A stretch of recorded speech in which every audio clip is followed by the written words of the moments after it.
자, 인사합시다. 안녕하십니까? 안녕하세요. 예, 반갑습니다. 자, 오늘은 문제풀이 하는 날입니다. 요교재. 요 2018 문제집, 단원별 적중 예상 문제집 가지고 우리 2개월 동안 8주 동안 수업을 진행할 예정입니다. 근데 이제 문제풀이를 지금 해야 되는데요. 문제풀이를 해야 되는데 사실은 우리가 점수를 올릴 수 있는 마지막 기회입니다, 이제. 그러니까 7월달, 8월달에 점수 못 올리면 끝나는 거예요. 상당히 결정이 빨리 나죠, 그죠? 시험은 10월달이지만 7월달, 8월달에 점수를 못 올리시면 사실은 점수 올릴 기회는 많지 않을 것 같아요. 1차 과목하고 2차 과목하고 좀 차이점이 2차 과목 같은 경우는 실력을 완성해 가면서 시험장을 가셔야 돼요. 방법이 없습니다.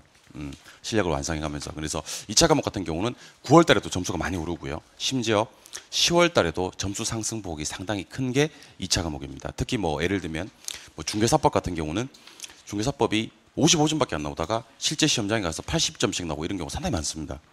55점밖에 안 나오다가 실제 시험장에서 80점씩 나오고. 뭐 공시법도 공시법이 12개 그러니까 공시법 중에서 지적법이 12개 나오지 않습니까?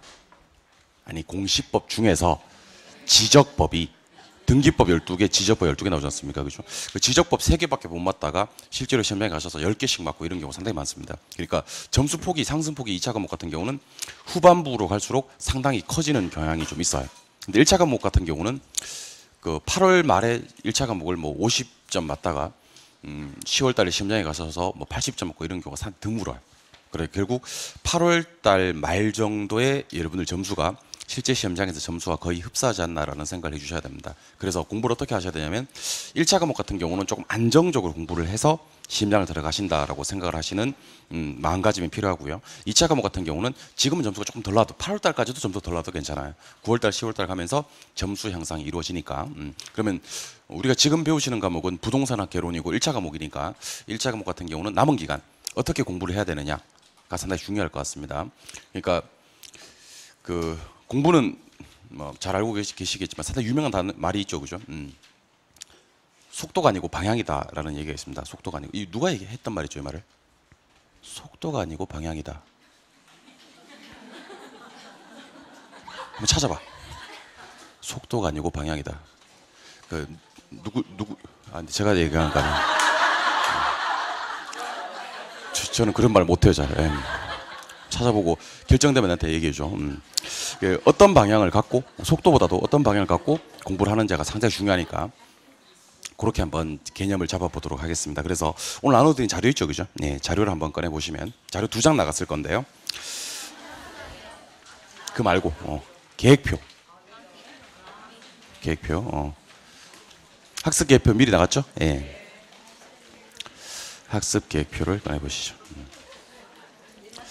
자, 학습 계획표 보시면 이제 주차별로 1주차부터 해서 8주차까지 어떻게 수업을 진행할 건지에 대해서 정리를 해드렸고, 그 주차별로 몇 문항 정도 어디서 몇 문항 정도가 출제가 되는지, 그리고 교재 페이지는 몇 페이지부터 몇 페이지까지인지를 정리해 놨습니다. 보통 요까지만 이제 다른 과목들은 나오지 않습니까, 그죠? 예, 몇 주차부터 몇 주차까지 어느 파트를 가지고 수업을 할 거다까지 나오고, 저 같은 경우는 이제 거기다 대표 문제까지 넣었어요. 대표 문제. 대표 문제는 오늘 집에 가셔서 숙제입니다, 숙제. 요 정도는 하셔야 돼. 집에 가셔서 요런 문제들을 나왔어? 누가 했지?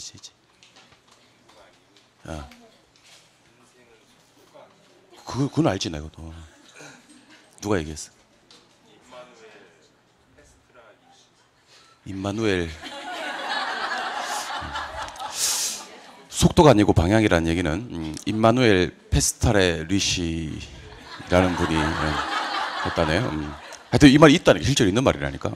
그러니까 어떤 방향으로, 속도보다는 어떤 방향으로 공부하느냐가 상당히 중요하니까 그 방향 제시를 지금부터 해드리겠다는 얘기예요.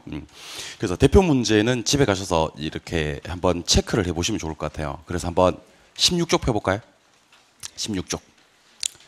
자, 16쪽. 우리 문제집 16쪽 펴보시라고요. 예. 제 1절에 보시니까 부동산학의 체계라고 돼 있습니까? 예. 체계를 한 장을 싹 넘겨보세요. 한 장을. 딱 넘겨보시면 몇 문제까지 있죠? 8문제 있습니까? 예. 그러면 제 1절에 부동산학의 체계 옆에다가 8문항이라고 적어보세요. 8문항. 부동산학의 체계 옆에다가 8문항 적습니다. 제목 옆에다 8문항 적으셨어요? 예. 가로 열고 우리 대표 문제는 몇 개가 체크되냐면 1, 2, 3, 7번이라고 돼 있습니까? 그러면 가로 열고 네문항이라고 한번 써보세요. 네문항. 가로 열고 네문항. 그럼 이 중에서 몇 문항은 대표 문제다. 네문항은 총 몇 문제 중? 8문제 중 네문항은 대표 문제다. 그러면 부동산학의 책 옆에다가 8문항 썼고 가로 열고 네문항이라고 쓰셨어요? 썼어요, 안 썼어요? 그러면 한 장을 더 넘겨보시면, 두 장을 더 넘겨보시면 돼요. 교재 페이지 20쪽으로 한번 가보세요. 20쪽. 20쪽 가시니까 제2절 해서 부동산의 개념이라고 돼 있나요? 예. 얘는 제가 세보니까 16문항이 있어요. 그러면 일단 제2절에 부동산의 개념에다가는 16문항이라고 쓰시고 가로 열고 하나, 둘, 셋, 넷 20쪽에부터 시작해서 네문항을 대표 문제로 체크했죠? 또 가로 열고 네문항 이렇게 써보는 겁니다. 가로 열고 네문항. 하나만 더 해드릴게요. 하나만. 하나만 더 해드릴게요. 27쪽에 가시면 제3절에 토지 용어와 주택 용어라고 돼 있습니까? 요것도 제가 세보니까 16개 있었어요. 16문항이라고 쓰시고 여기 27쪽 아닙니까? 예. 그럼 대표 문제 다시 우리 제가 나눠드린 자료로 가셔서 대표 문항은 하나, 둘, 셋, 넷, 다섯, 여섯 문항 수 좀 많네요. 여기는요. 7문항이라고 써줍니다. 7문항. 7문항이라고 쓰셨어요? 예. 그런 다음에 제가 나눠드린 자료 강의 계획표를 뒷장을 한번 딱 넘겨보시기 바랍니다. 뒷장. 그래서 제가 자꾸 저한테 계획표를 달라고 막 쪼고 저를 갖다 힘들게 하던데 그래서 제가 일부러 안 나눠드린 거예요. 일부러 안 나눠드린 게 이걸 가져다니면 좋은데 어디 또 받긴 받았는데 어디다 놓고 안 가져오더라는 얘기죠. 집에 있어요? 예. 그 집에 있겠지 뭐 버렸겠어 그러면. 예. 자, 뒷장을 넘겨보시면 문제풀이 유의사항 및 공부 방법이라고 돼 있나요? 예, 지금부터 남은 4개월 동안 어떻게 공부하시는 게 좋을지에 대해서 아까 말씀드렸던 속도보다는 방향이 중요하다고 했으니까 제가 가이드라인 방향 제시를 해드리도록 하겠습니다. 물론 이제 사람마다 공부하는 방법이 참 천차만별이더라고요. 제가 보니까 진짜 한 번씩 저도 이게 수험가에 좀 오래 있다 보니까 공부하는 모습을 관찰해 보니까 와, 저 진짜 열심히 하네. 저렇게 막혀가지 했는데 합격 못하는 분도 계시더라고요. 거꾸로 야, 저렇게 공부하면 절대로 안 되지 하는데 합격자 모임에 당당하게 나타나는 분도 계시더라고요. 그러니까 제가 하고 싶은 얘기는 제가 제시하는 방법은 가장 이상적인 좋은 방법을 갖다 제시해 드리는 거지 꼭 이대로 하라는 얘기는 아닙니다. 그러니까 제가 가장 많은 분들이 합격하시는 가장 많은 분들이 이런 방법으로 공부를 하신다. 그리고 제가 봤을 때 이 방법이 우리 자격시험 공부에서는 다른 공부는 모르겠지만 우리 공인중개사 자격시험 공부에서는 남은 기간 동안에 가장 좋은 학습 방법이다라는 얘기를 드리는 거예요. 그러니까 횡단보도로 건너서 길을 건너는 방법을 알려드리는 겁니다. 길을 건너는 방법은 여러 가지 방법이 있죠. 그 중에서 횡단보도로 안전하게 건너는 방법에 대해서 아주 좀 어떻게 보면 이상적인 방법에 대해서 알려드리도록 하겠습니다. 자, 그럼 첫 번째라고 돼 있는데 첫 번째는요. 동그라미 1번, 2번, 3번을 순서대로 한번 읽어볼까요? 큰 제목만. 동그라미 1번은 뭐예요? 예습. 2번 문제풀이. 3번 복습. 한 번 더. 1번, 2번, 3번. 첫 번째는 제가 예습의 중요성을 좀 강조를 하려고 합니다. 예습. 제가 여러분들 지금까지 여러분들이랑 저랑 작년 입문과정부터 수업을 들으셨던 분들은 8개월 정도 저랑 같이 공부를 하셨어요. 근데 단 한 번도 예습을 하라고 한 적이 없어요. 왜냐하면 예습을 하라고 해서 해올 분도 아니고 안 그래요? 해올 분도 아니고 그리고 그때는 예습보다는 복습이 훨씬 더 중요한 시기였었습니다. 실제로. 그러니까 그냥 스펀지처럼 처음에는 백지 상태로 오셨다가 수업을 듣고 이후에 복습을 하시는 게 훨씬 더 합리적인 공부 방법이었다면 문제풀이는 예습이 중요합니다. 뭐 다른 쌤들도 그런 얘기를 하셨겠지만 예습이 상당히 중요합니다. 그래서 첫 번째는 예습을 합니다. 첫 번째는 예습. 두 번째는 저랑 같이 예습한 내용을 가지고 문제풀이를 진행할 겁니다. 문제풀이. 그리고 집에 가셔서 이제 뭐를 해야 되면 복습을 해야 됩니다. 복습을 진행할 겁니다. 그래서 이렇게 3단계로 우리가 공부를 하게 될 건데 예습을 해오시는 게 좋은데 혹시 도저히 시간이 안 되신다면 1차만이라도 2차는 나중에 점수 올릴 기회가 좀 있는데 1차는 지금 마지막 기회라고 했으니까 시간이 없어요. 1차는. 그러니까 1차만이라도 예습을 좀 해오시기 바랍니다. 예습이라 하면 미리 문제를 풀어오라는 얘기예요. 미리 문제를 풀어오시라. 그 미리 문제를 풀어올 때 유의할 점은요. 기본서나 요약집을 통해서 예를 들면 제가 다음 주 수업이 부동산 경제론, 수요 공급 이론 수업이란 말이에요. 그죠? 예, 그러면 우리가 예습을 해오라고 하니까 어떻게 예습을 하시는 분들이 계시냐면 수요 공급 이론을 갖다가 동영상 강의를 한번 들어버려요. 4시간짜리를. 듣고 기본서로 정독을 해버려. 그러고 나서 문제를 풀어. 그럼 풀려 안 풀려? 근데 이건 자기 실력이 아닐 수 있어요, 여러분들. 그래서 저는 여러분들이 제대로 된 실력 측정을 하시기 위해서는 이론 정리를 갖다가 안 하고 들어가시기를 개인적으로 권해드립니다. 알겠죠? 그래서 내가 지금 현 상태에서 내 실력 측정을 하시는 게 좋고요. 근데 예습을 안 하면, 그러니까 이론 정리를 안 하고 문제를 푼다면 너무 많이 틀릴 것 같다 하시는 분들은요, 한 주 전에 제가 해드립니다. 제가. 그러니까 예를 들면 오늘 받으신 자료 두 번째 자료 한번 꺼내보실래요? 오늘 받으신 자료 두 번째 자료가 번호가 이상합니다. 번호가. 자, 자료 제목이 10점 올리기 암기 자료라고 돼 있나요? 10점 올리기 암기 자료인데 번호가 1번인가요? 2번인가요? 2번이 먼저 나왔죠? 이게 잘못 나온 게 아니고 1번은 마지막 주에 나가요. 그러니까 2번 자료를 제가 먼저 나눠드리는 이유가 이게 다음 주 수업할 분량입니다. 그래서 오늘 저랑 그 수업 마치고 나면 방과후 수업을 한 20분에서 30분 정도 진행을 할 거거든요. 요때 제가 요걸 갖다가 암기를 시켜드립니다. 그럼 요 내용이 언제 수업이 진행이 된다? 다음 주에. 그럼 여러분들 요 강의만 듣고 집에 가서 문제를 막 거침없이 예습을 하시는 거예요. 따로 공부하지 않고. 뭔지 알겠죠? 그러면 그 다음 주 수업, 3주차 수업은 투자론이거든요. 그럼 투자론 수업을 갖다가 제가 다음 주에 경제론 수업을 하고 방과후 수업 해가지고 10점 올리기 암기 자료를 통해서 투자론을 갖다가 거의 완벽에 가까울 정도로 암기를 시켜버립니다. 그러면 그 내용만 갖고 한 2, 30분 정도 수업 들은 것만 갖고 문제를 푸시는 거예요. 무슨 말인지 알겠죠? 왜 그러냐면 예습을 그렇게 하시다가는 두 번, 세 번 예습하고 나면 힘이 떨어져서 예습을 못해요. 그 예습 과정이 너무 힘든 거지. 그 예습 과정이 너무 힘들어서 못하는 거예요. 그러니까 모르면 가는데 알기 때문에 내가 그 과정이 얼마나 힘든 과정인지. 예습을 하기 위해서는 미리 책도 좀 봐야 되고 안 되는 건 동영상도 좀 봐야 되고 그리고 문제를 푼다. 그 사정 과정이 얼마나 힘들다는 걸 알기 때문에 예습을 안 하게 됩니다. 차라리 그럴 바에는 예습을 하지 말아버려 이렇게 된다는 거죠. 그러니까 처음에 우리가 예습하기 위해서 문제를 풀이 하실 때는요, 이론을 갖다가 가볍게 정리한다, 무겁게 정리한다. 가볍게 정리하는 거예요. 제가 해드릴게. 제가 예습을 위한 이론 정리는 제가 해드릴 테니까 여러분들은 예습을 하기 위한 이론 정리는 하지 말고 제가 전주에 말씀드린 10점 올리기 암기 자료 내용을 바탕으로 해서 바로 문제풀이 들어가는 겁니다. 근데 문제를 풀 때 유의할 점은 있습니다. 문제를 풀 때 유의할 점은 첫 번째, 시간 측정을 꼭 하셔야 됩니다. 시간 측정. 자, 지금부터는요, 시간 측정하지 않고 문제 푸는 게 습관화되면 조금 곤란합니다. 그러니까 예를 들면 문제를 예습해오라고 하니까 예를 들면 뭐 예습을 해야 될 문제가 한 50문제가 있어. 50문제가 있어. 그러면 몇 분? 50분. 딱 시간 재서 문제 푸는 겁니다. 그러니까 50분 시간 재서 문제 푸지 않는 문제들은요, 의미가 별로 없을 수 있다는 겁니다. 그러니까 한 문제 가지고 5분 동안 잡고 있고 3분 동안 잡고 있고 그게 습관화돼 버리면요, 시험장 가서도 똑같은 행동을 하게 되는 겁니다. 제가 수험생들한테 가장 많이 요즘 듣는 얘기가 뭐냐면, 선생님 점수는 나오기 시작하는데 시간이 부족해요 라고 얘기를 합니다. 그럼 제가 거꾸로 얘기를 해드려요. 점수는 안 나와도 되니 시간부터 맞추세요라고 얘기를 해요. 그러니까 여러분들 점수 잘 나오는데 시간 못 맞추는 건 시험장에 가셔서 상당히 매우 위험한 그 시험 치는 요령이 아닌가라는 생각이 들어요. 그래서 일단 첫 번째는 뭐 측정해서? 시간 측정해서. 그래서 제가 아까 문제 옆에다가 문항수를 써드린 거예요. 뭔 말인지 몰라? 문제 옆에다가 문항수를 써드린 거예요. 그러니까 결혼생이 문제를 미리 풀어라고 했으니까 문제를 미리 풀어야지 하는데, 그 제목 옆에 보니까 8문제, 16문제, 16문제 이렇게 적혀 있어. 그러면 근데 여러분들 시간 측정해서 문제 푸는 건 언제든지 하필 분필이 가능해. 예를 들면 내가 지금 시간이 10분밖에 없어. 그러면 요것만 푸는 거야. 8분 제곱. 다행히 내가 시간이 한 30분 정도 돼. 그러면 요거 합치면 얼마? 24분 만에 푸는 거지. 시간이 내가 한 40분 정도 뺄 수 있어. 그러면 요거 합쳐가지고 40분 만에 푸는 거지. 근데 요것도 나중에 되면 힘이 딸려. 예습도 힘이 딸려. 내가 해봤어요. 한 2, 3주까지는 잘해요. 우리의 가장 큰 단점이 뭔지 아세요? 우리의 가장 큰 장점이 시킨 대로 잘해요. 하라 그러면 잘해요. 그래도 그나마 하라면 그래도 하라는 대로는 잘해.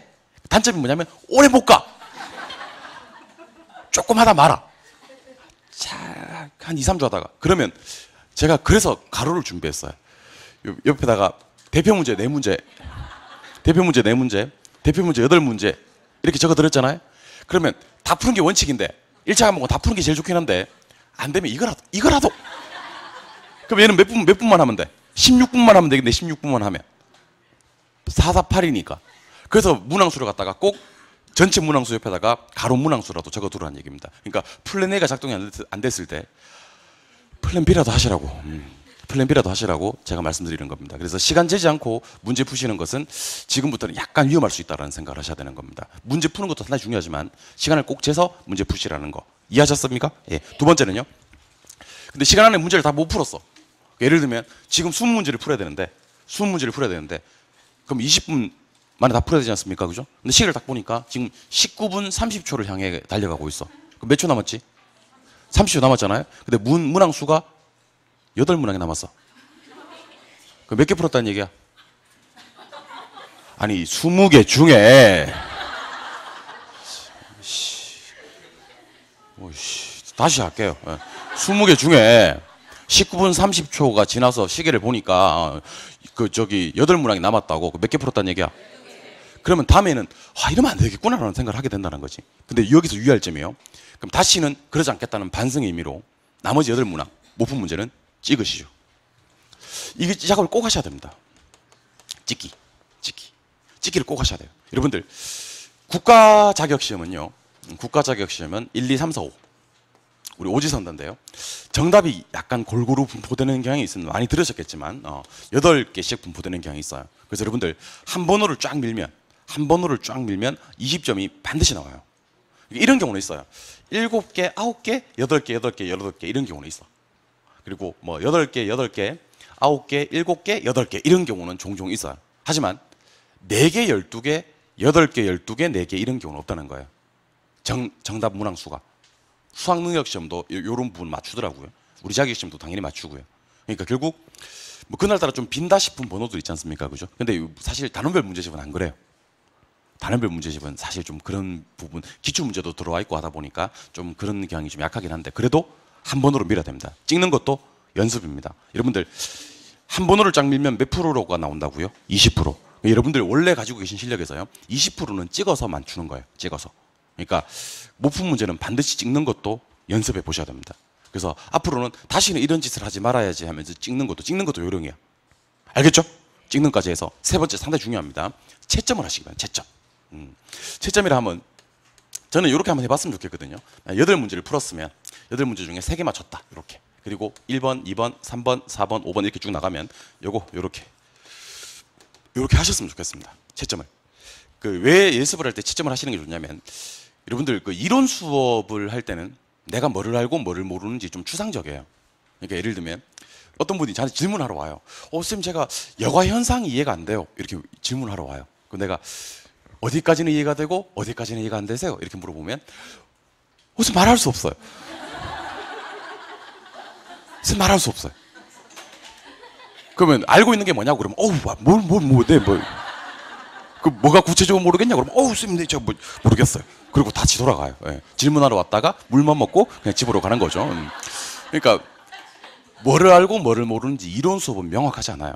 근데 문제풀이는 여러분들 냉정합니다. 정답이 4번인데 3번 체크되어 있으면 그 문제 모르는 거예요. 정답이 5번인데 2번 체크되어 있으면 그 문제 모르는 겁니다. 그러니까 그걸 안다고 생각하지 마시죠. 내가 틀린 문제는 모르는 문제예요. 그러니까 내가 적어도 시간 내에 푼 문제 중에서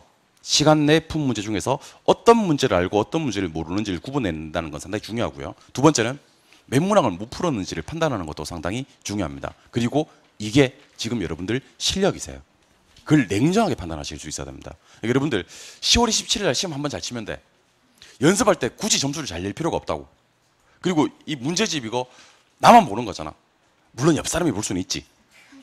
옆 사람한테 미리 얘기해. 내 사실은 원래보다 네가 생각하는 것보다 공부 못하는 편이야. 이렇게 얘기를 해놔. 채점하기 전까지 몰랐지. 그동안 막 대답만 하고 이럴 때까지만 하도록 몰랐는데 네가 생각하는 만큼 내 그 정도 실력은 아니야. 놀라지 마라고 미리 얘기를 해놓는 게 좀 좋을 것 같기도 해요. 그래서 자기 실력을 갖다가 한번 측정해 보시는 예습을 갖다가 꼭 한번 해보시기 바랍니다. 자, 그러면 채점까지를 하고 나서 복습을 해요, 안 해요? 안 해요. 복습을 안 하고 그 상태로 이제 저한테 문제풀이 들어오는 거예요. 그러니까 이 작업을 여러분들이 미리 좀 해달라고. 알겠죠? 그럼 저랑 문제를 막 풀 거 아닙니까? 저랑 문제 풀 때는요. 여기서 실력 향상이 상당히 많이 이루어집니다. 여러분 오늘 수업 들어보라고. 제가 문제풀이 수업을 진짜 잘해요. 끝났어. 제가 문제풀이 수업을 정말 잘해요. 그러니까 여러분들 그동안 이제 내가 이걸 알았고 이걸 몰랐고 내가 알고 있던 이론은 이거였는데 이 문제를 어떻게 적용을 하는구나라는 걸 알게 된다는 거지. 근데 여기서 이제 채점을 했으니까 맞췄던 문제 있지 않습니까? 그죠? 그런 문제는 뭐 삼아? 복습 삼아. 그렇죠? 그다음에 틀렸던 문제 있지 않습니까? 그죠? 이런 것들은 중점을 두고 수업을 들어주시는 겁니다. 근데 요 과정에서 반드시 해야 될 작업이 있습니다. 요거 까먹지 마세요. 내가 중간중간 체킹해 드릴게요. 요 과정에서 꼭 해야 될 작업이 있습니다. 저랑 같이 문제풀이 할 때는요. 색깔이 다른 펜을 하나 준비했어요. 저는 개인적으로 색연필 같은 것도 좋다고 봐요. 색연필 같은 거. 아예 그 다른 필기도구를 하나 준비하는 거지. 다른 필기도구 하나 준비해가지고 꼭 체크를 한번 해주시는 것이 좋습니다. 체크. 어떤 체크?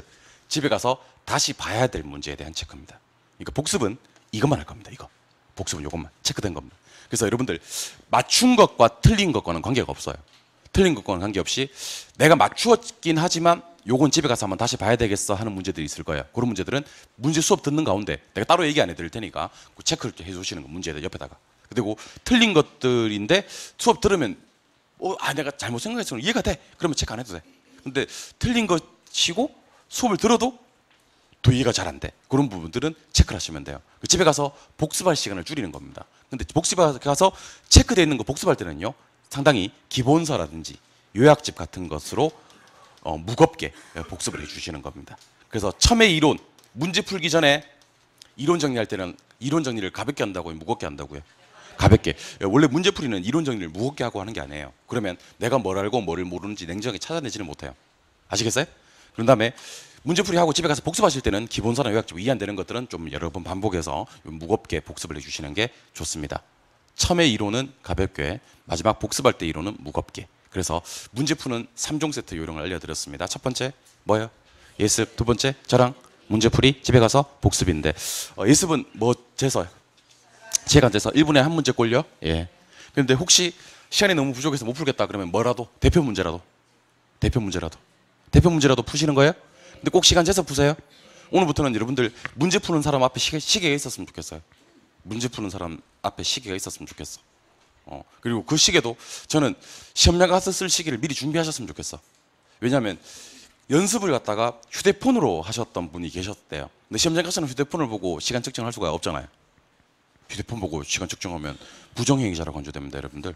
그러니까 시험장 가서 쓸 시계를 갖다가 미리 하나 준비하는 것도 저는 좋을 것 같아요. 그래서 연습할 때 시침 분침 있는 시계로 시간을 측정했는데 시험장에 가니까 이제 내가 또 시계를 그때 시험 전날 밤에 그래도 시험 잘 치야지 싶어서 막 고급 전자시계를 준비한 거지. 탁상 전자시계. 그러니까 시계가 바뀌는 게 안 좋다는 거지. 그러면 헷갈린대요. 그러니까 제가 그런 경우도 많이 들어봤거든요. 뭐 별의별 일이 다 있는 바닥이니까 막 개론 풀고 민법 풀고 하다 보니까 정신이 많이 없는 가운데서 시계를 봤더니만 20분밖에 안 남았더래요. 그래가지고 이거 큰일 났네. 진짜 1년 농사 이러다 망하겠네. 그리고 다 찍었대. 다 찍고 20분 지났는데 시간이 20분 더 남았더래. 시계 잘못 봤더래요. 40분 남았는데 20분 남았다고 봤더래요. 그런 경우도 많이 있거든요. 그래서 내가 시험장 갈 때까지 쓸 익숙한 시계를 하나 준비하는 것도 좋을 것 같아요. 그래서 시간 측정해서 문제를 푸시고 풀었으면 못 푼 문제는 뭐 하고 찍고 뭐까지 해라? 채점까지 해라. 됐어요? 예.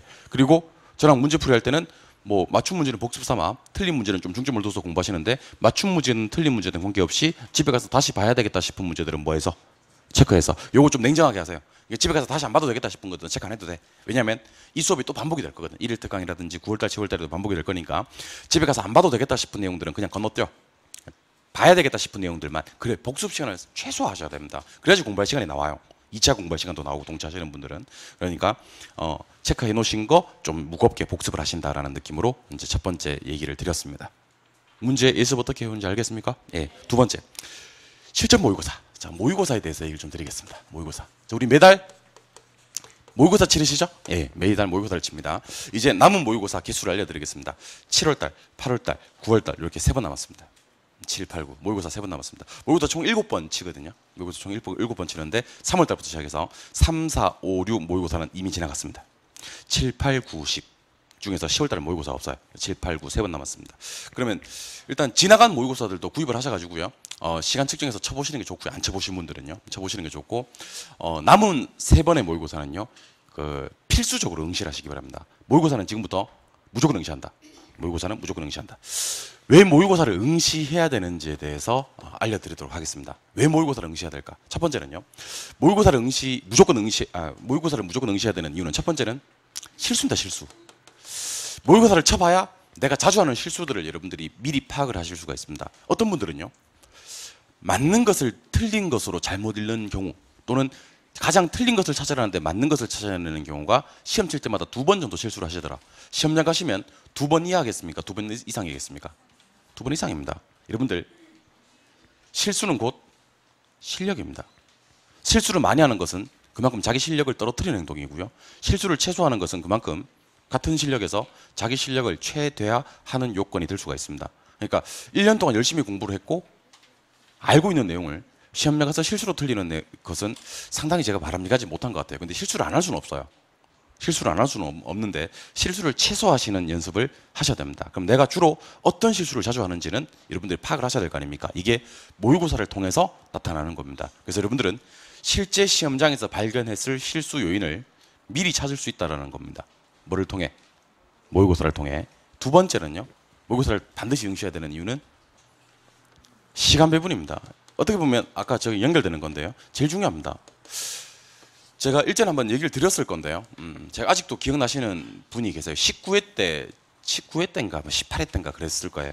아직까지 그 여자분이셨는데 그 변호사 사무실에서 사무장 하셨던 여자분이세요.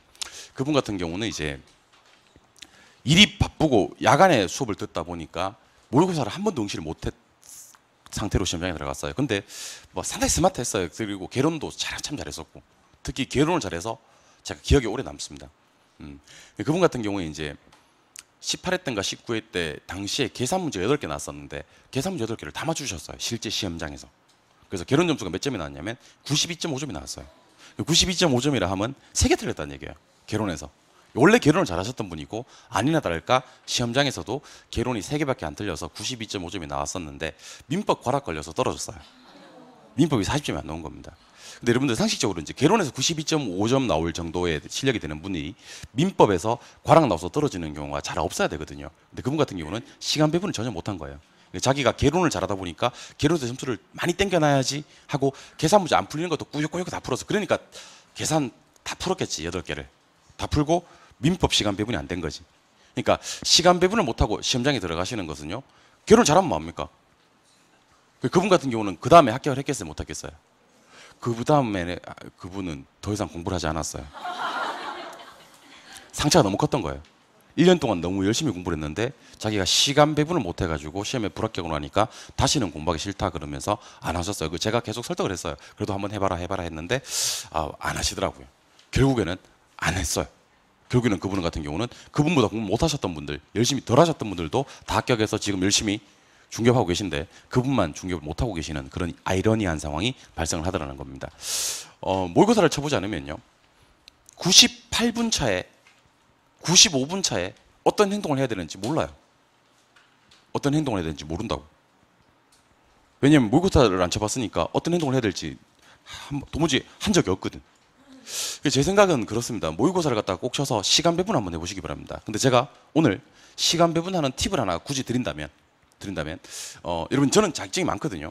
근데 제가 자격증 시험 칠 때는 항상 이렇게 시험을 쳤었어요. 예를 들면 우리 공인중개사 시험에 국한하면 1차 과목은 부동산학 개론과 민법이 있습니까? 개론 40개, 민법 40개 있습니까? 근데 개론 10개, 민법 10개, 40개 중에서 10개, 10개는 출제위원이 맞추라고 내는 문제예요? 틀리라고 내는 문제예요? 틀리라고 내는 문제죠? 이거 맞추기 쉽겠어, 어렵겠어요? 맞추기 어려워. 일단 첫 번째, 맞추기 어렵다. 두 번째, 풀어도 시간이 적게 걸릴까 많이 걸릴까? 많이 걸려요. 정답률은 높고 낮고. 그럼 이런 거 열심히 풀면 몇 개밖에 안 나오는지 아세요? 한 2개밖에 안 나와요. 풀었다 하더라도. 시간은 시간대로 써먹고 정답률은 상당히 떨어지고. 그럴 것 같으면 이렇게 한번 해보자는 겁니다. 여러분들이 요건 잘 들으셔야 됩니다. 앞면에 문제가 보통 시험지를 이렇게 처음에 한 장을 딱 넘기면요, 처음에 앞면 한 6문제 정도 있지 않습니까? 그죠? 한 3문제 정도 푼다는 느낌으로 문제를 접근하시는 게 좋아요. 예를 들면 1번을 보니까 살짝 문제가 복잡해 보여. 제끼고 2번 푸는 거지. 그리고 3번 풀고 4번 제끼고. 둘 중에 한 문제 정도 푼다는 느낌. 그 중에서 짧은 순간 판단해도 지문 긴 거 짧은 거 위주로. 자신 있는 거 자신 없는 거. 자신 있는 거. 계산 못 하시는 분들은 계산 아예 빼고. 그러니까 두 문제 중에 한 문제 정도 푼다는 느낌으로 문제를 푸시는 게 제일 좋아요. 그러면 개론 40개 중에서 몇 개를 선정하냐면 20개를 선정하는 거지.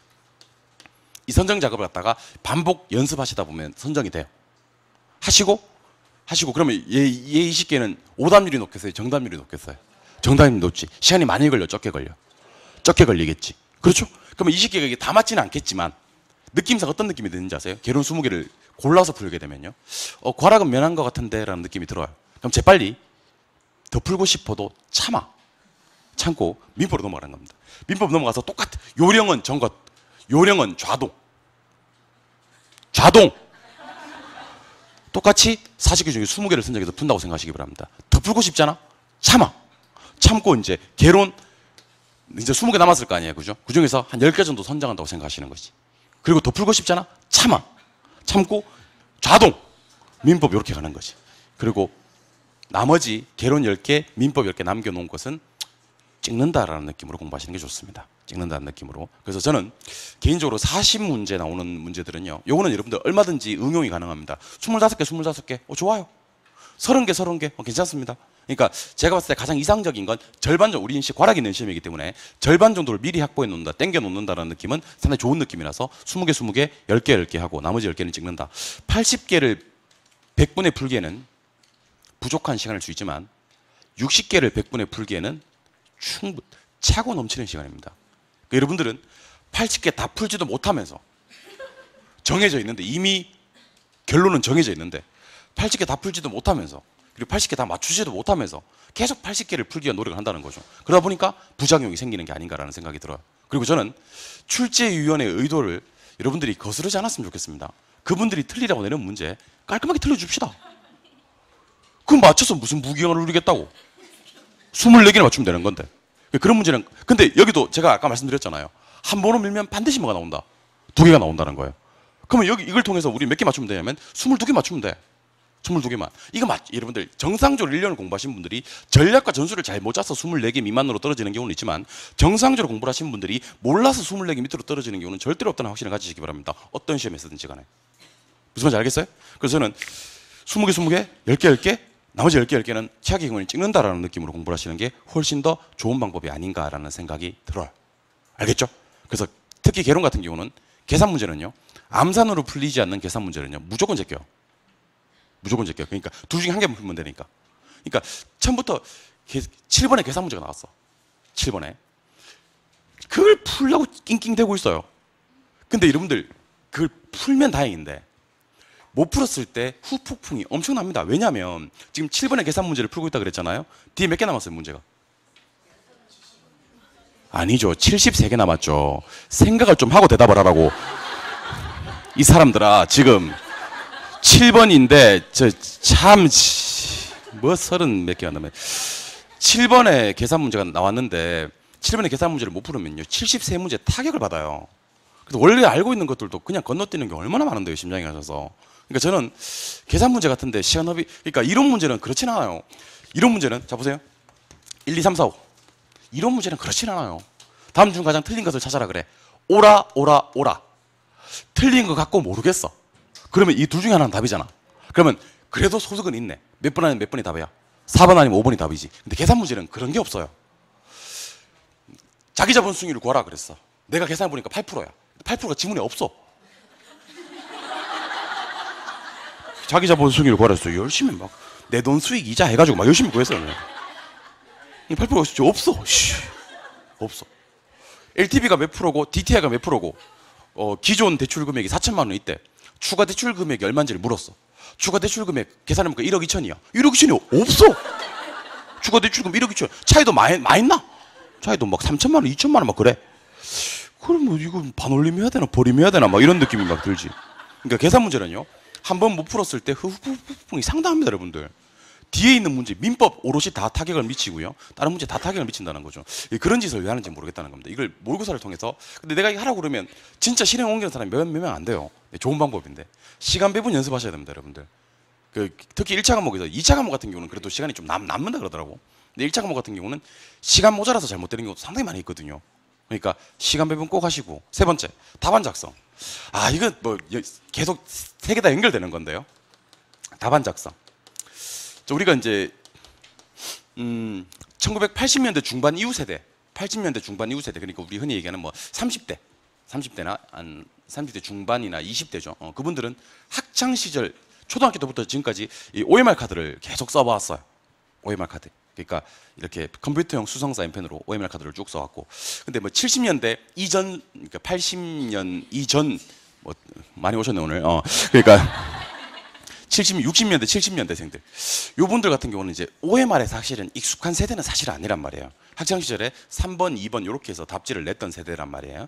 그러다 보니까 이제 OMR 카드 작성도 여러분들 연습을 좀 하셔야 됩니다, 실제로. 그러니까 여러분들 시험장에 들어가시면 그 시험, 요즘에 우리 일반 고등학교에서 시험을 치거든요. 중고등학교 시험을 치는데 요즘 학생 수가 많지 않잖아요, 그죠? 그러면 책상이 한 교실에 들어가면 한 30개도 채 없어요. 근데 그 중에서 뭐가 있는지 아세요? 결시가 있어요.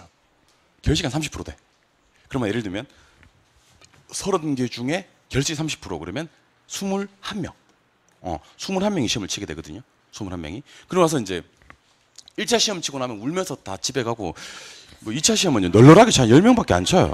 1차 시험. 요거 1차. 2차. 2차는 여러분들 누워서 칠 수도 있어요. 없어. 사람이 없어. 누워서 이렇게 시험 치고 막 그래요.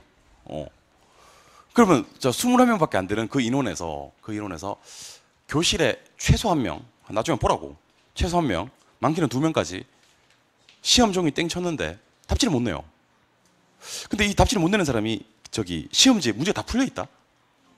문제 다 풀려 있는데 답안 작성을 안 한 거죠. 아까 말씀드렸잖아요. 97분 차 때 시험 시간이 100분이에요. 지금 97분 3분 남았어요. 그때 막 오는지 아세요? 계산 문제 풀고 있어요. 연습이 전혀 안 돼 있는 거죠. 내가 이때 뭘 해야 되는지 머릿속에 입력이 안 돼 있는 거예요. 그러니까 이거 조금만 하면 풀 것 같은데 하고 푸는 거예요. 그러다 종이 땡 치는 겁니다. 근데 우리가 일반 모의고사 때는 답지를 원장님들이 뺏어가진 않잖아요. 그럼 마킹 하라. 그리고 먼저 걷어가고. 그럼 자기 경우는 안 내면 되고. 뭐 그렇습니다. 근데 시험장에 가셔서는 답지를 안 내면 어떻게 되죠? 결시. 그리고 요즘에 감독관들은요, 아침에 교육을 좀 세게 받나 봐요. 옛날에는 그랬어요. 옛날에는 참 그래도 우리나라가 정이 있는 나라라서 옛날에는 여기 종이 땡 쳤어요. 그죠? 그러면 감독관 2명 들어오거든요. 답지를 거두려고 하지 않습니까? 근데 이 사람이 마킹을 좀 드렸어요. 마킹만 좀 할게요. 그러면 안 되는데 막 이렇게 서 있어요. 옆 사람이 뭐라 그래요? 좀 마킹 좀 하게 내버려둬요. 그러면 그럼 안 되는데. 그러면 이 사람이 또 얘기하니까 이 사람 마킹하고 있고, 그죠? 한 사람은 또 카바 쳐줘요. 이렇게 카바 쳐주고 질문 있는데요 하면서, 그죠? 예, 와서 막 질문 막 하고 막 그래. 몇 살이세요? 막 그러고 막 이러죠. 결혼하셨어요? 막 그러고. 그 사람 그 질문 답변은 또 해야 되니까 아직 총각이고 막 그렇게 답변을 막. 요즘에는 어떻게 되냐면 이렇게 주세요라고 했는데 안 주잖아요, 그죠? 안 걷어간대요. 다음 이렇게. 나중에 마킹 다 해서 줘도 안 받아간대요. 그렇게 하고. 아니면 두 유형이 있더라고요. 그렇게 안 받아가는 유형이 있고, 그게 더 무서워요. 또 뺏어가는 유형도 있대요. 이렇게 그냥 딱 마킹하고 있는데 싹 뺏어간대. 그럼 1년 농사 그렇게 끝나는 거예요. 왜? 연습이 안 돼 있는 거예요. 답안 작성. 그러니까 95분 차 때, 97분 차 때 한 문제를 맞추기 위한 노력을 하는 게 아니라, 이런 노력, 답안지 작성을 들어가야 되는 시점에서 작성이 안 들어가는 거죠. 그러니까 모의고사가 제가 3번이라고 얘기했지 않습니까? 그죠? 물론 지난 모의고사를 혼자 푸는 것도 상당히 중요한데, 왜 3번을 무조건 참석하시라고 하냐면 답안지를 무조건 내세요. 답지를 무조건 내세요. 답안지를 내면 내 점수가 공개되는 게 겁나시는 분들은요, 이름을 다르게 쓰세요. 이름을 이종호 이렇게 써. 그죠? 이종호, 정동근 뭐 이렇게 쓰면 되겠지. 그러니까 이름을 바꾸더라도 답지를 무조건 내는 연습을 하셔야 됩니다. 그러니까 지금부터 시험장 갈 때까지 답지를 계속 냈던 분들이 시험장에서 답지를 못 내는 경우는 드물어요. 근데 지금 답지를 안 내는, 모의고사를 시험 치러 와서 답지를 안 내는 사람은 심리를 나는 이해를 못 하겠어요. 그걸 연습하려고 하고 나서 시험을 치는 건데, 그걸 연습하려고 와서 치는 건데 답지를 안 내요. 그분들은 시험장 가서 답지 못 낼 확률이 상당히 높습니다. 악담하는 게 아니고 실제로 벌어지는 일이라서 그렇습니다. 제가 아무리 이렇게 얘기해도 매년 그런 분들이 계세요. 답지를 무조건 내시죠. 알겠죠? 그럼 답지 내실 때 빈칸이 있으면 돼, 안 돼? 안 돼. 그러면 부족한 번호는 또 여기 또 얘기합니다. 찍기. 여러분, 찍기를 약간 무시하는 경향이 있어요. 모품 문제를 찍기에서 20%더 나온다니까? 50점 맞는 사람이 찍기를 통해서 합격을 할 수도 있다니까? 그 바닥이 이런 바닥이라니까? 찍기를 하는데 아까 말씀드렸잖아요. 한 번을 밀면 무조건 2개가 나와요. 10개는 못 풀었어, 과목당. 그러면 한 번을 밀면 무조건 2개. 근데 그날따라 미리 풀었던 문제 있잖아요, 그죠? 미리 풀었던 문제를 보니까 그날따라 전체를 다 봤는데 2번이 2개밖에 없더라. 2번이 2개밖에 없더라. 그러면 2번이 2개일 리가 없거든요. 2번은 최소 8개가 나와야 되거든요. 그럼 10개를 갖다 2번을 쫙 다 밀면요. 제가 봤을 때 2개 이상 나옵니다. 그래서 저는 심지어 제가 말씀드린 이 방법으로 10개 찍었는데 6개를 맞춘 사람도 있었습니다. 저한테 얘기해 줬어요. 쌤, 이제 마지막에 몇 번이 비난더라. 하여튼 비는 번호를 다 밀었대. 비는 번호를 다 밀었더니만 10개 찍었을 때 6개가 나왔대요. 그래서 합격했다. 그런 분도 계세요. 근데 여러분들 제가 왜 찍는 걸 연습하라고 하는지 아세요? 찍는 걸 연습하지 않으신 분들이 시험장 가서 갑자기 찍으려고 하다 보면 어떤 부작용이 생기냐면 52314로 찍어요. 10개 못 풀었네. 52314, 12315 이렇게 10개를 찍어요. 52314, 12315 찍으면 10개 찍으면 다 틀리는 경우도 있어요. 그러니까 어떤 번호 밀어야 돼요? 한 번호 밀어야 돼요. 근데 여러분들 한 번호 미는 게 쉽지 않아요. 해봐야 할 수 있어요. 안 해본 사람 눈 딱 감고 질끈 감고 한 번호 밀어야지 그래도 2개는 건져. 근데 그날따라 부족한 번호로 한 번을 밀잖아요. 2개 더 건져. 근데 아까 말씀드렸잖아요. 남은 10개는 내가 풀 수 있는 거였어. 원래 풀 수 없는 거였어. 풀었다 하더라도 2개밖에 못 맞추잖아요. 근데 찍으면요 반드시 2개 이상이 나와요. 찍는 게 훨씬 나아요. 여러분들 제가 이제 농담하는 거 아니에요. 찍는 게 훨씬 나아요. 제가 수업할 때 한번 그런 얘기 드린 적 있죠. 이렇게 1, 2분단이 있고 이렇게 3, 4분단이 있지 않습니까? 그죠? 1, 2분단한테 수능 문제를 줘요. 제 생각에는 난이도 최상급만. 문제를 한 번 꼬는 게 아니고 2번, 3번 꼬아서 문제를 내는 거지. 계산 문제 엄청 하는 거 내고. 그다음에 여기도 똑같은 문제를 줘요. 근데 이분들한테는 시간을 20분을 주고요. 이분들한테는 1분밖에 안 주는 거지. 그 이분들은 어떻게 해야 되겠어? 찍어야 되겠지. 1분밖에 안 줬으니까. 이분들 20분 만에 풀었지? 채점에서 걷잖아요. 점수 비슷해요. 진짜 거짓말 아니에요, 여러분들. 내가 여러분들 틀리라고 문제 내잖아. 못 맞춰. 20분 못 맞춰. 비슷해요. 여러분들 결론 나와 있는 거예요. 틀리라고 내는 문제를 갖다가 거스르지 마시기, 그들의 의도에 거스르지 마시기 바랍니다. 대신 맞출 수 있는 부분을 실수 없이 최대한 잘 맞춰주시면 됩니다. 그래서 모의고사를 반드시 응시하자. 응시해야 되는 이유 알겠습니까? 네. 3번째, 학습계획.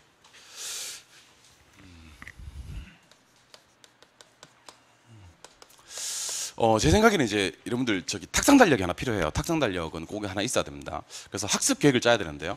학습 계획은 어떻게 짜냐면 월간 계획, 주간 계획, 일간 계획으로 짭니다. 이렇게 월, 주, 일 이렇게 짭니다. 그래서 여러분들 이제 지금 7월 달이니까 7월 달 목표를 세우세요. 7월 달에 어떻게 공부를 하겠다 목표를 세우세요. 거기다가 n분의 1 합니다. 나누기 4 하면 4주간의 주간 계획이 나와요. 그럼 한 주에다가 나누기 7, 한 주에다 나누기 7, 한 주에 나누기 7 하면 이게 이제 일간 계획이 돼요. 그러니까 지금부터 시험장 갈 때까지 계획 없이 공부하시다가는 큰일 납니다, 여러분들. 제가 한번 그런 얘기 한 적이 있죠. 저를 보세요. 이제 7월 달부터는 공부를 해야 되겠다는 생각은 누구든지 그래도 자격증을 따고 싶으신 분들은 누구든지 공감을 하실 겁니다. 남아서도 보니까 공부를 많이 하시더라고요, 이제. 남아서 공부를 좀 많이 하시고 독서실에도 보니까 분위기가 좀 사뭇 예전과는 좀 다르더라고요. 공부를 좀 하시는데 제가 보고 있으면 공부를 하실 때 계획 없이 공부하시는 분들은요 자꾸 불안해하세요. 예를 들면 세법책을 펴서 30분을 공부를 해요. 하다가 세법 할 때가 아니지. 공법 해야지, 공법. 공법책을 또 펴서 한 40분 정도 공부를 해요. 공부를 하다가 내가 미쳤지, 내가 이러면 안 되지. 내가 1차 해야지. 1차. 개론책을 또 펴요. 개론책을 막 펴다가 공부를 하다가 맞아, 개론은 방과후 수업에서 개론생이 알아서 다 해준다 그랬지. 그러면서 또 민법을 펴요. 이렇게 민법 펴요. 민법 펴서 또 공부를 30분 해요. 그분 결국에는 공부를 몇 시간 했냐면 3시간 했어요. 3시간 한 사람을 이제 공부를 하고 나오는 사람한테 인터뷰를 해요. 오늘 뭐 공부했어요? 그러면 말 못해요. 뭘 공부했는지를. 그러면 공부 안 하고 놀았어요? 그러면 또 그건 아니래. 그러니까 공부를 한 것도 아닌 안 한 것도 아닌, 이걸 전문용어로 뭐라고 하냐면 공부랑 썸 탄다고 얘기를 하거든요. 예. 그러니까 이게 공부를 확 이렇게 한 거 아닌겨 이게. 그렇다고 공부를 하다가 내가 논 것도 아니야. 놀지도 않았고 공부를 한 것도 아니고 이 공부랑 이 적당한 썸을 타는, 수험생이 공부를 해야 되는데 공부를 간만 보고 있고 공부를 썸을 타는 그런 상황이 발생합니다. 왜냐하면 머릿속에 뭘 공부해야 될지 모르는 거죠. 내가 이 시간에 뭘 공부해야 될지 모르는 거죠. 계획이 없는 거죠. 그러니까 자꾸 책만 잡았다 놨다 진도는 안 나가고 내가 뭘 해야 될지 모르는 거죠. 그러니까 계획표를 보는 거죠. 내가 지금 몇 월 며칠 이 시간에 뭘 공부해야 될지를 갖다가 계획표 보고 내가 이거 오늘 민법 판례집 보기로 했지. 그럼 판례집 보면서 불안함이 없어야 돼요. 왜냐면 나는 오늘 판례집을 보기로 했기 때문에. 학습 계획이 없으면 아까 말씀드렸잖아요. 공부는 속도가 아니고 방향이라고. 어떤 방향으로 가야 될지. 방향 이름 뭐라 그랬지? 됐어. 아무튼 어떤 좋은 분이 그분이 얘기를 했어요. 독일 사람 같은데 내 성 보니까 아무튼 그분이 그런 얘기를 했어요. 어떤 방향으로 내가 가야 될지 부표처럼 그냥 떠도는 거죠. 그러니까 학습 계획이 없이 공부하지 마시라는 거. 두 번째, 계획을 짜실 때 유의할 점은 제가 항상 강조하는 겁니다만은 시간 계획 짜지 마시고 범위 계획을 짜시라는 거. 범위 계획. 그러니까 이렇게 계획을 짜시면 안 돼요. 개론 2시간, 민법 2시간 이렇게 계획을 짜는 것은 좋은 계획이 아니에요. 그럼 어떻게 짜야 되냐면 오늘 개론 예습 그러면 몇 문항 풀어야 될지 나오지 않습니까? 그죠? 다음 주 예습. 아니면 민법 판례집 100조까지. 민법 판례집 100조까지. 아니면 공법 오늘 도시개발법. 아니면 세법 종부세. 이렇게 파트를 정해서 범위를 계획을 짜는 겁니다. 무슨 말인지 이해하셨어요? 민법은 오늘 총칙까지 이런 식으로. 범위 계획을 짜는 게 제일 좋은 계획이고요. 세 번째는 계획을 짤 때는 자기 능력치보다 조금 적게 짜시는 게 좋아요. 그러니까 한 2분의 1이나 3분의 1 정도만. 3분의 1은 좀 너무하나? 아무튼 2분의 1 정도. 한 절반 정도의 계획만 짜시고요. 네 번째, 계획이 계획대로 진행이 되면 좋겠습니다만 계획이 계획대로 진행되지 않을 때는요. 절대로 월간 계획이나 주간 계획은 틀지 마세요. 틀지 마시고 뭐만 변경하냐면 일간 계획을 변경해서 계획은 계획대로 진행하시는 것을 원칙으로 하시기 바랍니다. 그러니까 처음부터 너무 욕심내지 마시고 계획은 조금만 짜고 그다음에 조금만 짰기 때문에 일간 계획 변경하는 데는 크게 무리가 없도록 계획을 짜시는 게 좋습니다. 계획은 성취감의 반입니다. 적어도 내가 지금 이 시간, 몇 월 며칠 이 시간에 어떤 공부를 해야 될지는 찍어 놓으시는 게 좋습니다. 그래서 계획은 특히 이 계획이 언제 가면 중요하냐면 9월달, 10월달 가면 상당히 중요합니다. 여러분들 계획이 있는 자의 9, 10월달과 계획이 없는 자의 9, 10월달은 많이 다릅니다. 같은 양의 공부를 한다 하더라도. 그래서 저는 계획을 짜시기 바라고 계획을 짜신 거는 항상 휴대폰으로 사진을 찍어 놓거나 아니면 휴대폰에 보면 달력이 있거든요. 거기 입력할 수가 있어요. 있다고. 거기다가 계획표를 한번 입력해 보시는 것도 좋을 것 같아요. 그래서 내가 탁상 달력에 있는 계획표를 갖다가 내가 언제든지 수시로 확인할 수 있게끔 휴대폰에도 계획표를 갖다가 같이 복사해서 짜놓으시면 좋을 것 같습니다. 계획이 없는 공부는 상당히 위험한 공부일 수 있다는 생각을 하셔야 됩니다. 네 번째, 1차하고 2차 학습 방법에 대해서 좀 간단하게 소개를 해드리겠습니다. 특히 저는 1차 과목이기 때문에 1차 위주로 좀 말씀을 드리면요. 1차는 공부를 이원화해 주는 게 좋습니다. 이원한다는 말은 무슨 말이냐면 우리 오늘 진도 나가지 않습니까? 그죠? 진도에 맞추어 공부할 수 있는 교재가 하나 필요해요. 제 생각에는 진도에 맞추어 공부할 수 있는 교재는 기본서, 요약집, 아니면 지금 보고 계시는 문제집 등을 들 수가 있겠죠. 요거는 진도 맞춰서 보시면 돼. 근데 1차 과목은 꼭 해야 될 작업이 진도에 관계없이 볼 수 있는 교재를 갖다가 하나 선정하시는 게 좋습니다. 그래서 우리 5월달, 6월달에 진행했던 테마집 있지 않습니까? 그죠? 포커스 특강이라고 해서 자료 있지 않습니까? 그죠? 그거 상당히 좋아요. 그게 한 200페이지 정도 되거든요. 200페이지 정도 되는데 n분의 1, 7분의 1을 하는 거예요. 그래서 하루에 30페이지씩을 갖다가 꼭꼭 읽어주시는 거예요. 그러면 일주일에 한 번을 끝내겠지. 맞아요?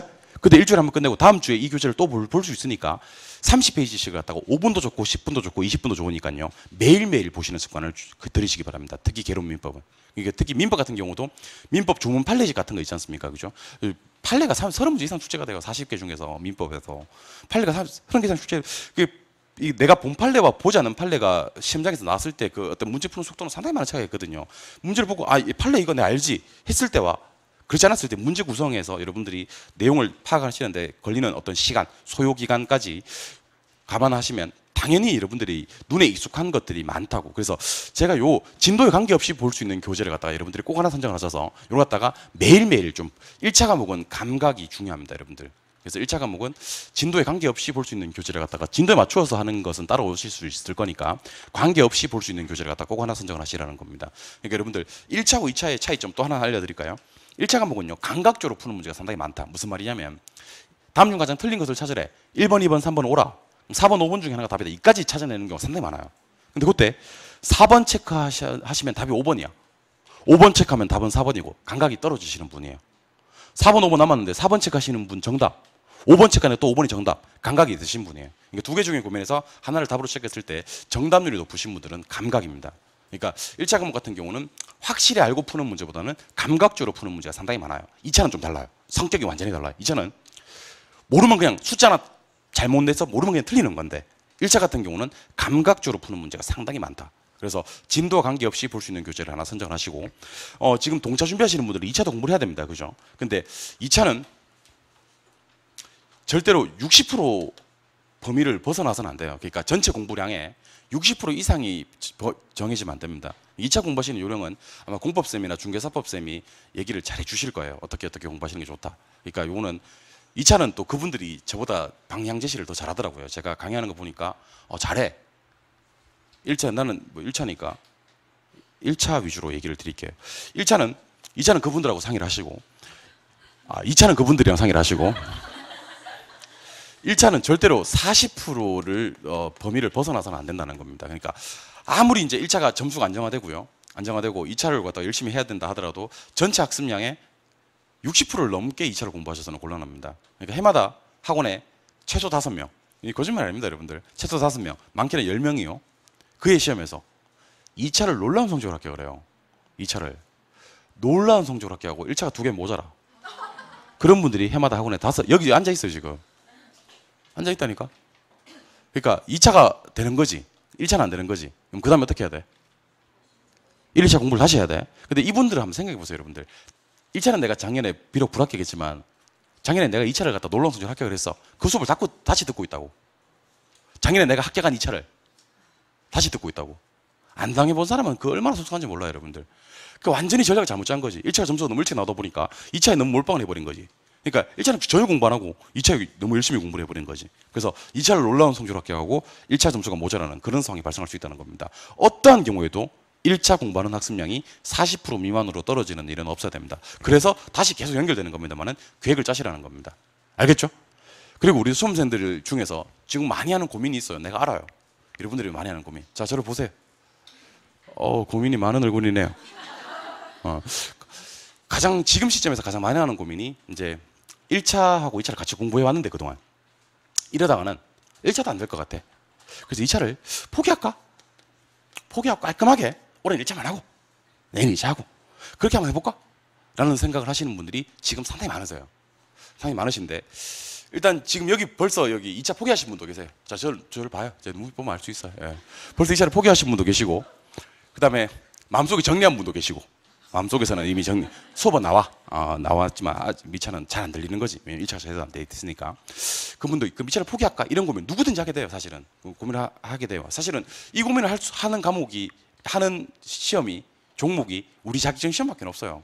다른 자격시험에서는 2차를 포기할까 말까 고민도 안 해요. 왜냐하면 시험 치는 날짜가 달라요. 1차 시험을 4월 달에 치고요. 2차 시험을 9월 달에 쳐요. 따라서 2차를 포기할까라는 생각을 아예 안 하는 게 1차만 준비하거든요. 1차 합격한 사람만 2차를 같이 공부하거든요. 근데 우리 시험만 1, 2차 시험 치는 날짜가 똑같잖아요. 그래서 시험장 가면 이상한 일이 발생을 해요. 아침에 1차를 망한 것 같아. 근데 2차를 치고 있다?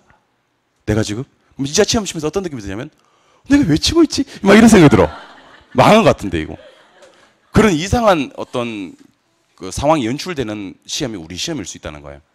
그러니까 절대로 여러분들 1차 과목이 40% 미만으로 떨어지는 공부를 하셔서는 안 되고 그리고 지금 고민하고 있는 거 2차를 포기할까? 이런 고민 하시는 분들은요. 일단 저는 개인적으로 포기는 말리고 싶어요. 지금 제가 개인적으로 여러분들한테 드리고 싶은 말씀이에요. 그리고 이 얘기를 드리는 건 학원이라든지 우리 사이트에서 상당히 위험한 발언일 수 있는데 제가 여기는 한번 해드려요. 왜냐하면 이 방법을 써서 합격했다는 분들이 꽤 계세요. 그래서 내가 해드리는 거예요. 그냥 들으세요. 포기하고 싶으신 분들은 2차를 포기하지 마시고요. 2차를 왜 포기하지 말라는 줄 아세요? 2차를 포기하면 1차가 돼야 되잖아요. 근데 2차를 포기했는데 1차가 안 되는 분들이 생각보다 많아요. 2차를 포기하면 1차에 집중할 수 있는데 왜 1차도 안 되는지 아세요? 자, 보세요. 원래 학원을 6일을 나와요. 월, 화, 수, 목, 금, 토를 나와요.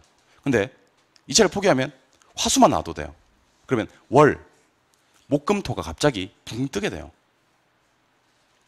그러면 그 시간에 1차를 공부해야 되잖아요. 근데 2차를 포기했기 때문에 그 시간에 공부를 안 하고요.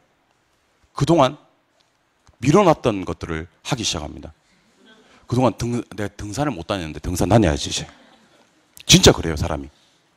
시간이 많다고 생각하는 거지. 지금 시간 없는데. 오히려 1, 2차를 집중적으로 하신 분들에 비해서 공부를 덜 하게 된다는 거지. 갑자기 문화생활을 하게 되고 갑자기 개 모임에 가게 되고 끊었던 술을 먹게 되고 막 그렇게 됐더라고. 그러면서 1차도 망하는 경우 저는 많이 봤거든요. 그럼 어떻게 하느냐? 2차를 기한을 정하셔야 돼요. 여러분들 민법 총칙에서 저 제일 마지막 단원이 법률 행위의 부관이라고 해서 조건과 기한 배우시죠? 기한을 정하는 겁니다. 저는 개인적으로 한 달 정도가 제일 좋아 보이거든요. 왜냐면 지금은 한 달 이상 뺄 시간은 없어요. 그러니까 예를 들면 7월 한 달만 1차만 하세요. 2차는 잠깐 보류하고요. 보류. 포기하지 말고 보류하는 거예요. 그럼 2차 보류하고 뭐만 한다고요? 1차. 그러면 1차만 하시는, 그러면 2차는 다시 돌아와야 돼, 안 돌아와야 돼? 돌아올 여지를 남겨놓자고. 그리고 1차를 갔다가 학원도 나오지 마, 2차 다른 과목 시간에는.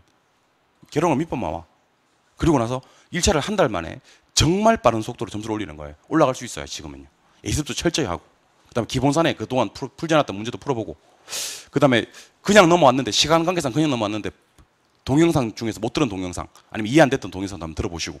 그렇게 해서 한 달 정도 1차를 갔다가 정말 열심히 한번 해보시는 겁니다. 점수가 나올 거야, 아마. 그렇게 나오는 경우도 많이 있거든.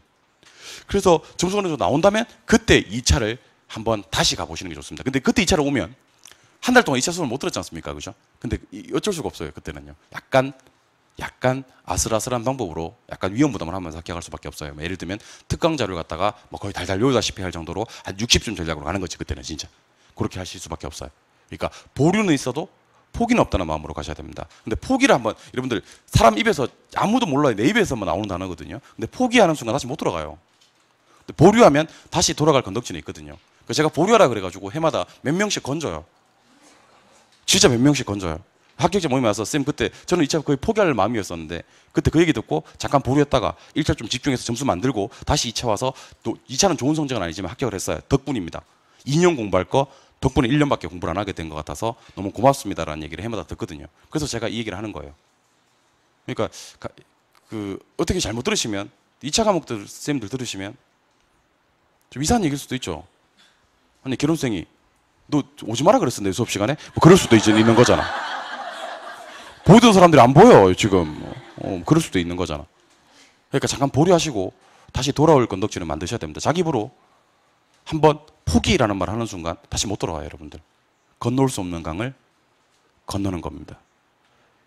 니마 그 강을 건너지 마오. 미치겠다고? 왜 미치겠지? 난 시적이고 좋은데. 그 강을 건너지 마오. 알겠죠? 한번 입에서 포기란 말 하는 순간 다시는 못 건너와요. 알겠죠? 잠깐 보렸다가 집중하시는 거지. 다시 오실 수 있는 건덕지는 남겨놓으시는 게 좋습니다. 뭐는 있어도 뭐는 없다. 뭐는 있어도 포기는 없다. 여기까지 가지고 오셨으면 한번 같이 가져가 봐요. 같이 가져가 보시고 1차를 갔다가 한 달 정도 아니면 한 달 반 정도 만에 빨리 몸을 만드시고요. 다시 2차로 돌아오셨으면 좋겠습니다. 마지막이 마인드 컨트롤입니다. 마인드 컨트롤. 이거는 좀 일반적인 얘기인데 좀 많이 필요할 것 같아서 드리는 말씀입니다. 자, 이 첫 번째는 합격에 대한 확신이에요. 합격에 대한 확신. 두 번째는 좀 긍정적 마인드예요. 긍정적 마인드. 공인중개사 시험은 아무나 합격할 수 있는 시험은 아닙니다. 그거는 확실해요. 제가 강의를 해보면서 느끼는 건데 아무나 합격할 수 있는 시험은 아니에요. 그런데 거꾸로 특별한 사람이 합격하는 시험은 더더군다나 아닙니다. 그래서 그동안 제가 이제 합격자들을, 여러분들은 합격자를 많이 못 봤겠지만 저는 얼마나 많은 합격자들을 봤겠습니까? 그죠? 합격자들을 쭉 관찰해 보면요. 정말 평범하기 거지없어요. 평범하기 거지없는 사람들이 합격을 해요. 그러니까 딱 보는 순간 아, 저 사람은 누가 봐도 합격자 포스가 느껴지는군. 그렇게 느껴지는 사람이 한 명도 없다고. 평범하기 거지없는 사람들 합격을 하는 시험입니다. 물론 그 사람들도요. 이 과정 다 거쳤어요. 여러분들만 이 과정 거치는 건 아니고요. 거쳤고 힘들 때도 있었고 공부도 잘 안 될 때도 있었고 그거 참고 합격한 사람들입니다. 그러니까 누구나 합격할 수 있다는 확신을 갖고 계셔야 됩니다. 여러분들. 아무나 합격할 수는 없지만 누구든지 합격할 수 있다는 확신을 가지기 바랍니다. 왜 저는 그래서 공부를 지금까지 해오던 사람들이 왜 합격에 대한 확신을 못 갖는지 모르겠습니다. 저는 합격에 대한 확신을 좀 가지셨으면 좋겠습니다. 지금부터라도. 그러니까 아니 평범한 사람이 합격하는, 개론생이 얘기하는데 평범하기 그지없는 사람들이 합격하는 시험이면 내가 저걸 왜 합격을 못할까라는 합격에 대한 확신을 가지시기 바랍니다. 두 번째는 좀 사고를 긍정적으로 하시기 바랍니다. 좀 긍정적으로 사고하세요. 사고를 갖다가 긍정적으로 파지티브하게 네거티브 하지 말고 좀 파지티브하게 사고를 하라고 좀 사람이 그러니까 여러분들 우리 아침에 수학 능력 시험 치러 가는 수험생한테 미역국 끓여줘요 안 끓여줘요? 뭐 말인지 몰라 내가 하는 말이? 수학 능력 시험 치러 가는 학생한테 미끄러지라고 너 미역국 끓여줘 안 끓여줘? 안 끓여주지. 그러니까 제가 얘기하는 거는 뭐 도를 아십니까? 그 정도는 아니지만 저는 사실 저는 종교가 없거든요. 저는 종교가 없기 때문에 이렇게 뭘 믿지는 않습니다. 사실은 이렇게 신을 믿는다거나 아니면 뭐 누구를 믿는다거나 그러지는 않습니다. 근데 저는 하나 믿는 게 있는데 저는 뭘 믿냐면 사람의 기운을 믿어요. 기운. 여러분들 쫙 보면요. 제가 강의하면서도 이렇게 사람 보지만 좀 좋은 기운의 사람들이 있어요. 아, 저 사람 기운이 참 좋다라는 느낌이 드는 사람들이 있어요. 실제 중개업 가도 잘해요. 상당히 기운이 좋은 사람들이 있어요.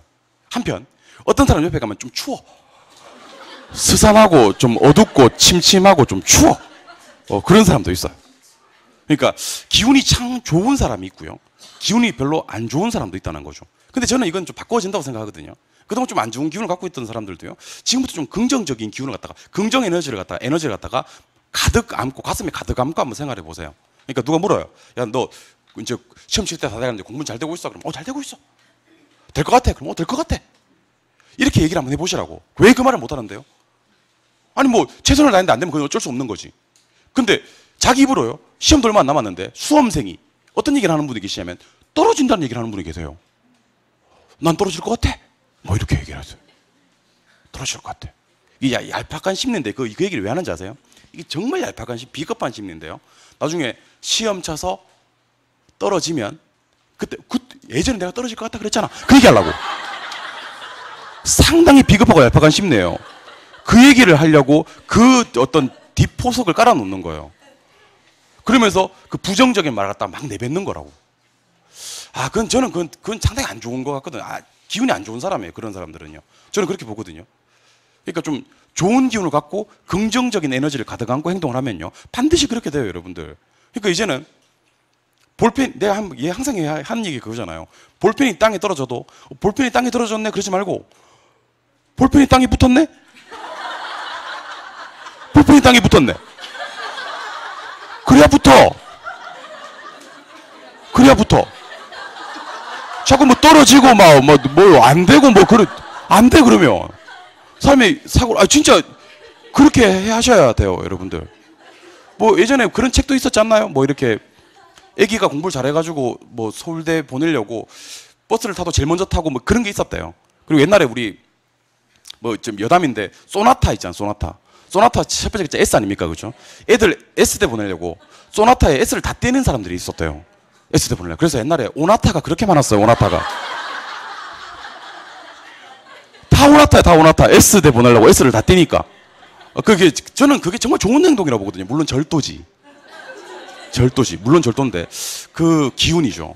실제로 그 정도 기운. 그러니까 좀 긍정적인 에너지를 좀 가득 갖고 행동을 했으면 좋겠습니다. 왜 그런지 모르겠어요.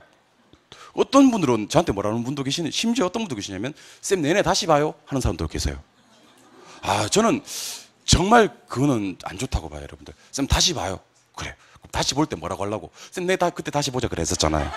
그 얘기하려고. 상당히 비겁한 보석이 뒤에 깔려 있는 겁니다. 얄팍하고 비겁한 보석이 뒤에 깔려 있는 겁니다. 제가 개인적인 얘기를 하나 해드리면, 개인적인 얘기를 해서 좀 그런데, 제가 총각 때부터 강의를 했거든요. 제가 20대 때 강의를 시작했어요. 20대 때. 총각 때부터 강의를 시작했고 20대부터 강의를 시작했었습니다. 그때는 지금 반쪽이었어요. 딱 절반이에요, 절반. 절반만 있다. 절반이 다 있다고 생각하면 돼. 예. 그때는 반쪽이었어요. 그때는 괜찮았었어요.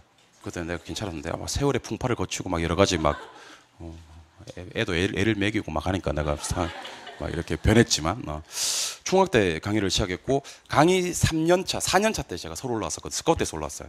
스카우트에서 올라왔습니다. 그때도 20대였어요. 서울 올라올 때도 20대였거든요. 그 스카우트에서 이제 제가 강의를 올라왔는데 아무도 저를 신경 안 썼어요. 왜 아무도 저를 신경 안 썼냐면 저는 지방대 출신이거든요. 근데 제가 이제 서울에 이제 강의를 하러 딱 올라오니까 석박사들이 강의를 하고 있더라고요. 저보다 훨씬 뛰어나신 분들이 강의를 하고 있더라고요. 나이도 저보다 훨씬 많은 분들이고 다 자리를 잡고 계셨어요.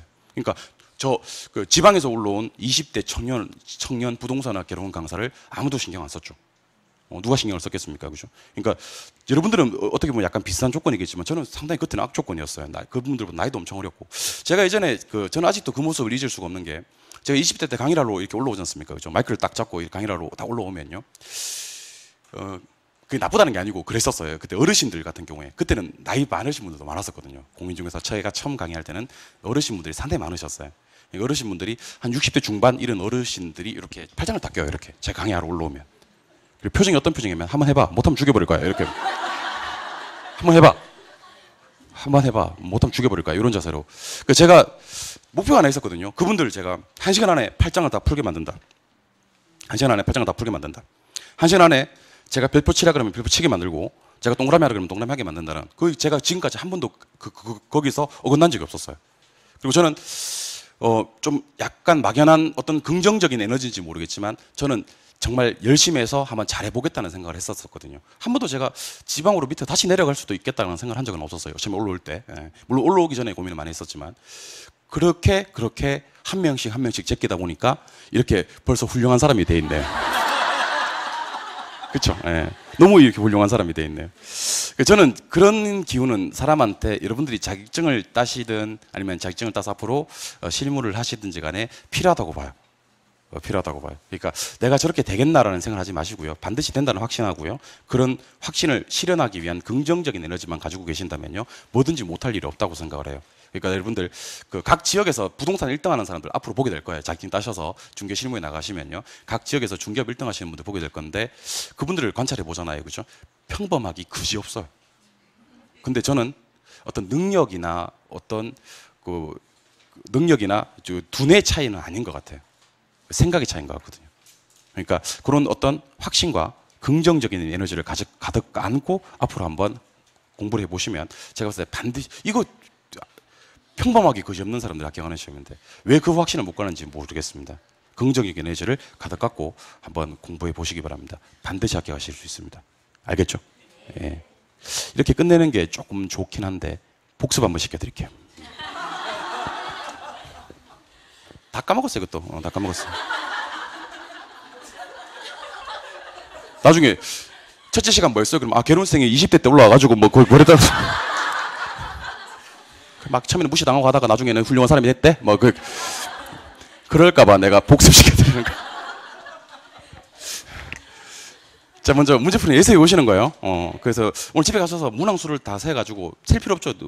넘기면 몇 번까지 나와 있는지 있으니까 그거랑 대표 문제 몇 문항인지 적어두시기를 바라요. 그래서 시간 맞춰서 문제 푸시고 시간 내에 못 푼 문제는 다 찍으시고 찍은 문제는 거의 다 틀렸겠죠, 그렇죠? 채점까지 해오시기 바랍니다. 근데 찍었는데 맞춰서 그것도 맞다고 해주시기 바랍니다. 알겠죠? 실제로 시험에서 가서 그게 실력이니까요. 그다음에 저랑 문제풀이를 같이 할 건데 그 색깔 다른 펜으로 꼭 집에 가서 다시 봐야 될 문제를 체크하셨다가요. 체크하신 것은 꼭 집에 가서 그냥 넘어가지 마시고 좀 무겁게 기억을 해주시면 좋을 것 같습니다. 연습하는 방법 알겠습니까? 두 번째, 그 모의고사는 이제 지금부터 반드시 응시를 하는 겁니다. 전제 조건은 답지를 내는 조건입니다. 답지 안 내실 분들은 아예 모의고사 응시하지 마시죠. 답지를 내는 조건입니다. 무조건 내시기 바랍니다. 답지를 내는 조건입니다. 답지를 내실 때 이제 낸다는 전제 조건 하에서 일단 지금부터는 무조건 응시를 하시는데 모의고사 응시하시면서 내가 이런 실수를 자주 하는구나. 그거 꼭 좀 파악을 한번 적어 놓으시는 것도 좋아요. 자기가 자주 하는 실수 같은 것들을 갖다가 원래 공부 잘하는 사람들은 그렇게 해요. 자기 자주 하는 실수 같은 거 적어 놓고 요 실수는 앞으로 한 번 할 때마다 뭐를 하지? 꿀밤을 한 대씩 맞는다? 뭐 이렇게 해가지고 자기가 자기 꿀밤 막 때리고 다음날 머리 이만해서 오고 뭐 그렇게 한번 해보시는 것도 괜찮을 것 같아요. 실수 보완하는 거 상당히 중요합니다.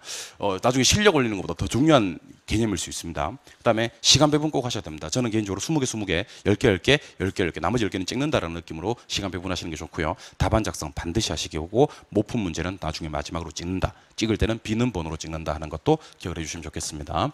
세 번째는 계획 없이 공부하셔서는 안 된다는 거. 이제 계획을 짜셔야 되는데요. 월간, 주간, 일간 계획 순으로 짜시는데 시간 계획 짜지 마시고 범위 계획 짠다는 거. 그리고 능력치 한 절반 정도만 짜시고 절대로 일간 계획만 틀지 주간 계획과 월간 계획은 틀지 마시기 바랍니다. 한번 틀기 시작하면 계속 계획만 짜요. 그러니까 주간 계획, 월간 계획. 그러니까 처음부터 적게 짜라고. 그래서 이렇게 짜는 게 좋아요. 이렇게 계획을 좀 적게 짜놓고 총정리, 복습 이렇게 짜는 게 좋지. 이게 시간이 남아서 복습을 한 번 더 하는 게 낫지. 너무 빡빡하게 계획을 짜는 것도 좋지 못하다고요. 부분 수정도 안 되고 그렇게 되면. 알겠죠? 예. 그다음에 1차 과목 같은 경우는 공부를 이완하시는 게 좋다는 거. 그래서 매일매일 보는, 진도와 관계없이 매일매일 보는 교재와 감각 기르기 용입니다. 개론민법은 교재를 하나 정하세요. 그다음에 진도에 맞추어서 공부하는 거. 그다음에 2차 공부를 아무리 열심히 해도 2차 공부를 60% 넘지 않게 1차 공부를 40% 밑으로 떨어지지 않게, 2차를 포기하실 분들은 잠깐 보류했다가 1차에 좀 집중해서 공부를 하시다가 기간을 정하셔야 됩니다. 한 달이면 한 달, 두 달이면 두 달 이렇게 기간을 정하셔가지고, 두 달까지는 너무 많아요. 한 달이나 한 달 반 정도 1차에 집중하셨다가 1차가 어느 정도 된다 싶으면 그때 다시 돌아올 수 있는 여지는 남겨두셔야 된다는 거. 보류는 있어도 포기는 없다는 거. 세 번째는 마인드 컨트롤입니다. 이게 가장 일반적인 얘기이긴 한데, 여러분들 제 카톡 프로필 상태 메시지죠. 제 카톡 프로필 상태 메시지에 적혀 있는 말이 있습니다. 저는 그 말을 정말 좋아하거든요. 공자 논어편에 나오는 말입니다. 천재는 노력하는 자를 이길 수 없고, 노력하는 자는 즐기는 자를 이길 수 없다고 얘기하거든요. 노력하는 자는 즐기는 자를 이길 수 없다. 그 남은 기간 이 공부를 갖다가 한번 즐겨보세요. 우리 합격하신 분들이 한결같이 합격자 모임에서 저한테 하는 얘기가 있다 그랬죠. 쌤 1년 동안 너무 즐거웠습니다 라는 얘기를 합니다. 저랑 만나서 1년 동안 노래방 갔다 온 것도 아니고, 우리가 노래 부른 것도 아니고, 춤춘 것도 아니고, 저랑 취미 활동한 것도 아니고, 우리 1년 동안 열심히 공부를 했는데 합격하신 분들이 저랑 한결같이, 저한테 한결같이 1년 동안 너무 즐거웠습니다 라고 얘기를 합니다. 남은 기간 합격한다는 확신을 갖고 긍정적인 에너지를 머릿속에 충만하게 가득 넣으신 다음에요, 즐겨보시면 반드시 합격하실 수가 있습니다. 아시겠죠? 예. 좀 쉬었다가 이제 첫 진도 들어가도록 하겠습니다. 쉬겠습니다.